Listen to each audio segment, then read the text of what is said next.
Beautiful people, it's me, Pamela, on my YouTube. Cho, no, what's the tea? Siyahlazia.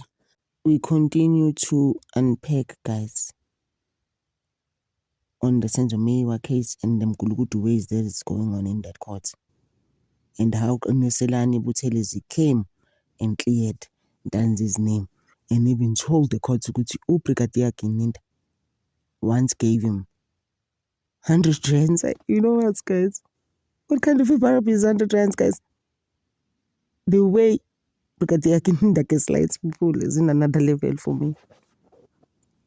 And then Mr. Yaga apparently is like a wada there at the prison where Brigadier Kininda went to apologize to Qiniselani and say, you know what, I'm so sorry. It looks like Vele, you did not analyze Senzo Meyiwa. Like I'm saying, Brigadier Kininda, guys, he was just targeting anyone that comes from Nongoma or Nkandla that he can pin on Senzo Meyiwa's case for no reason, guys. These guys, all of them, including these 5 accused, never analyzed Senzo Meyiwa. You made the story up and it's been working for you, I guess, for the past, 6 years.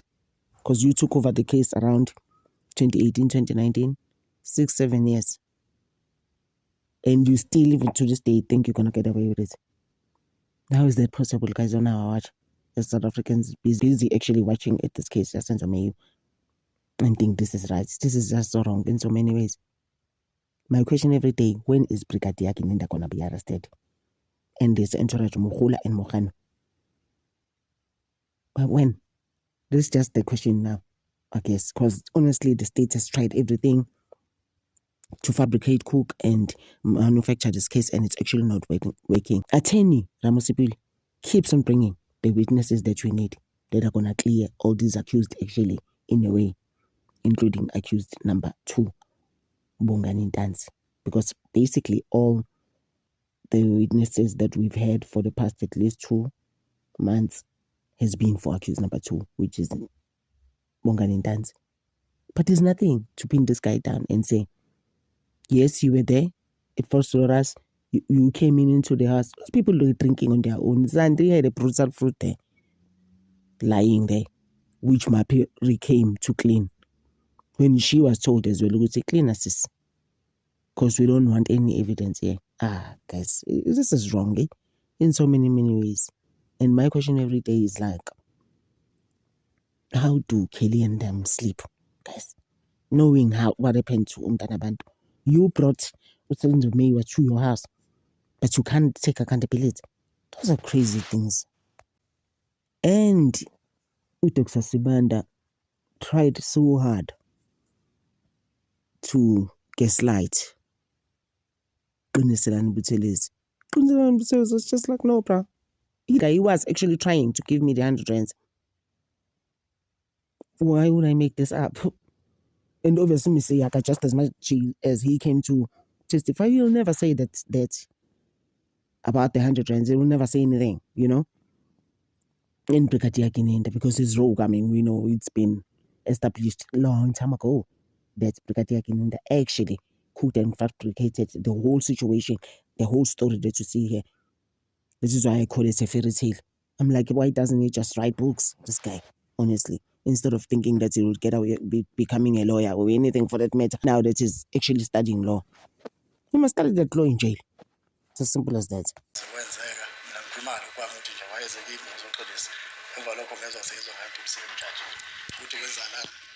I am saying that, I don't know as to what happened.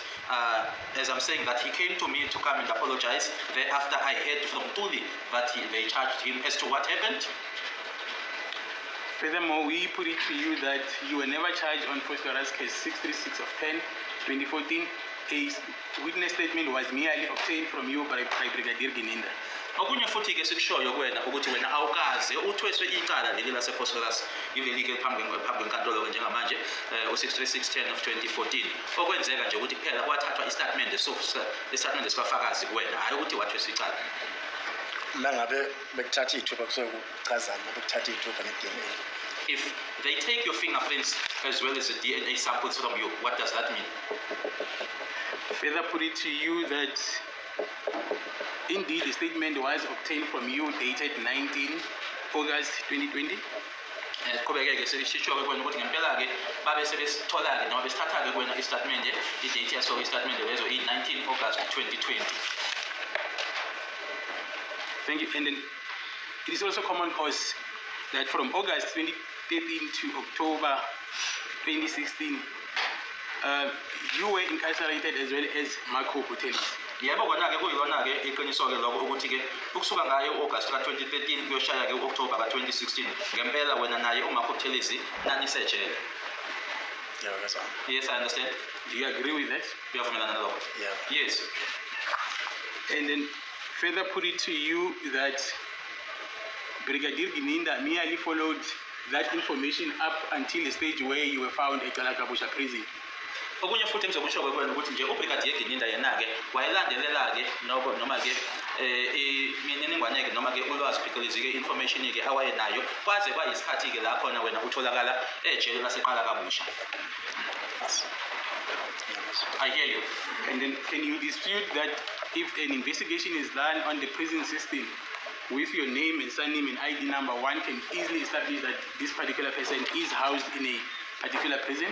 Ingabe ungaphikisa yini-ke ukuthi-ke ngey'nhlelo-ke zamanje noma iy'nhlelo abanazo-ke manje ukuthi uma ngabe-ke kufakwa igama lakho kufakwa isibongo sakho tasibeke kufakwe nayo-ke inamba kamazisi wakho ukuthi bayakwazi bona-ke ukuthi bathole-ke lapho ukuthi umuntu lona-ke usejele elithize. Ingabe ungayiphikisa ukuthi bayakwazi ukuthi bakwenze lokho? Angingakwazi ukumininga namba bethathe mhlawumbe amagama mhlawumbe sizoziletha opportunity. Not knowing as to where they got my details or my details from for them to be able then to do that follow-up. I put it to you that your details were furnished by a person who said you were involved.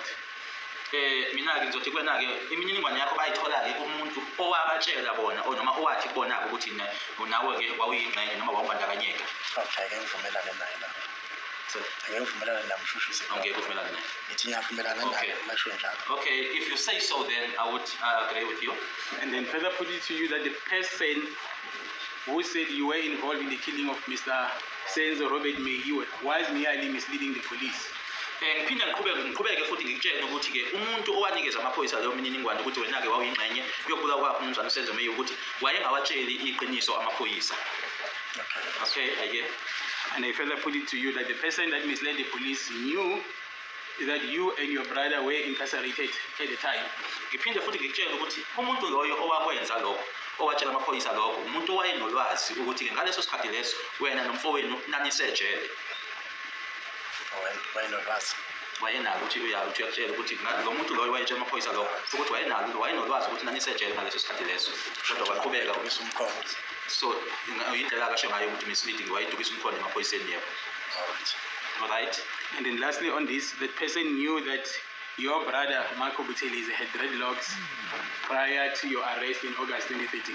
Qhubeke-ke ngithi futhi-ke loyo muntu loyo umuntu owayenolwazi futhi ukuthi-ke ngaleso sikhathi leso-ke sika 2013 noma phambi ko-2013 umfowenu uMarco wayenama-dreads. Yeah. Yes. And then do you confirm that indeed Marco Buthelezi had dreadlocks prior to your arrest in August of 2013? Ingabe uyavuma-ke ukuthi ngaphambi kokuboshwa kwenu ngo-August ka-2013 umfowenu uMarco wayenama-dreads? Yeah. Yes. Prior to your arrest, now I'm referring to you and Marco when I say you, did Marco own a motor vehicle? Ngaphambi kokuboshwa kwenu-ke nina nababili wena noMarco ngabe uMarco wayenemoto yini? No. Did you have a motor vehicle? Wena wawunayo? No. Thank you. Now you further testified that inside the office that you were in of Mr. Yaga, Brigadier Gininda gave you an amount of 100 rands. Ushilo-ke ubufakazi bakho ukuthi laphana kula office lena-ke lakho umnumzane uYaga uBrigadier Gininda wakunikeza-ke imali kwaku-100 rand. Oh, he offered? Yes. Offered, he gave you. As well as his number. That is his contact number. Did he say why was he offering you an amount of 100 rand? Ingabe wakusho yini noma wakutshena yini yena uBrigadier Gininda ukuthi wakungani ekunikeza lo 100 rand? Akusho ngoba ngifuna nokuthatha nje le number yakhe ngifuna. He didn't because I was not interested. I did not want to take the 100 rands. I also did not want to take his contact number.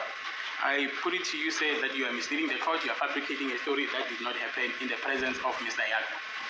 Ngithi mina-ke kuwena ukuthi-ke lokho okhulumayo noma okushoyo-ke lana ukuthi-ke udukise-ke inkantolo ukuthi akaze kwenzeke-ke lokho futhi akaze kwenzeke futhi ekhona umnumzane uYaga.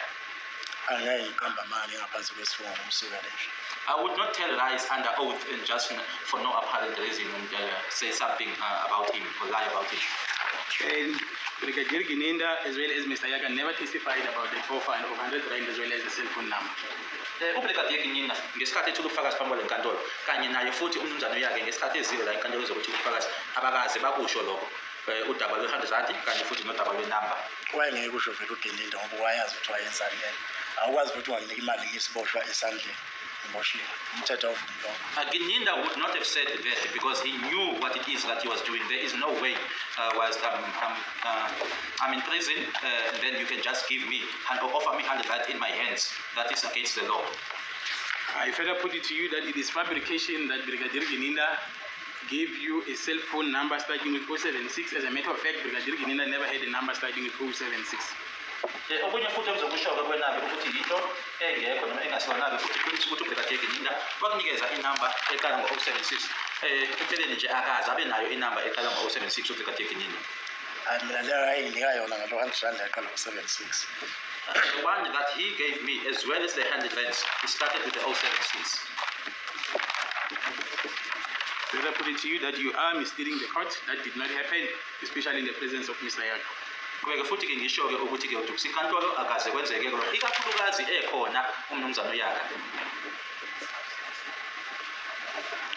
And you said today that you are not allowed or is prohibited by law to give an inmate money. Why would Brigadier Gininda do that in front of the head of prison? Kuyinto oqeda ukuyisho njengamanje nje wena ukuthi akuvumelekile ukuthi-ke unikeze isiboshwa imali esandleni. Manje-ke wayezokwenzekani-ke lokho uBrigadier Gininda akwenze futhi ekhona umnumzane uYaga okuyena ophethe ejele. Lokho nami ngicabanga ukuthi wayekwenzelani kodwa ngeke ngize ngiqambela amanga anginayo inzondo manje ngisukela ngiqambela amanga. That is what happened and there is no way, or that is also what came as a surprise or as a shock to me, and I will never tell lies about it.